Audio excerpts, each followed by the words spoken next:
but who helped more than anyone put bossa nova on the global stage. She died at the age of 83. Well, joining us live from San Severino Marche in Italy is Paul Ricci. He is a musician who worked with ASTRUD GILBERTO as an arranger and guitarist. First of all, our condolences to you. Watching that story, she sounds like an amazing woman. She really was a pioneer of her time. Can you just give us a little bit of an insight in what it was like to work with her like you did? Oh, thank you. It was a great pleasure because as 1964 brought her to the international stage, I was a child. So when I found myself playing guitar next to her and hearing that voice, it was a thrill. And unfortunately, her passing has me remembering so often how that she opened her mouth and it just touched me. It touched everyone. And she really had a sound-shaping influence on popular music everywhere. And she wasn't a trained musician or singer at all, was she? No, but that's not so uncommon, especially in Brazil. Brazil is a country, I lived there half of my life. It's a country where everyone is musical.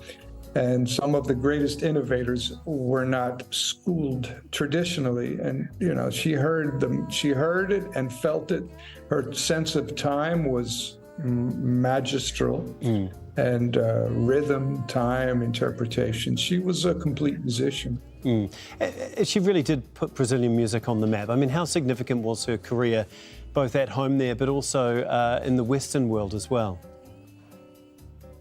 Well, that was one of the polemic issues, is that she was not as recognized in her home country of Brazil as she was internationally, partly because she became a phenomenon in the United States and never really returned to live there, aside from a few visits. So her status is more important.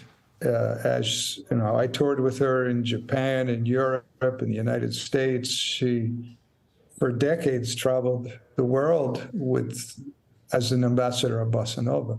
And through those travels, she fought against misogyny as well, didn't she? In the way that she said that she was being objectified by some. Yeah, I don't have any privy information to that. I know that the record industry could be cruel, especially in the 1960s, for people who weren't experienced. And I think part of her dissatisfaction was that she wasn't properly paid.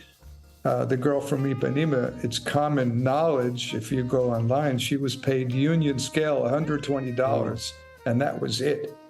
So that there's a lot to be unhappy about there. I'm not familiar with the misogynistic aspect. I'm sorry. No, that's quite all right. Thank you so much for your time. We really do appreciate you coming on and sharing your thoughts and your memories. That is Paul Ricci, musician and arranger. Thank you.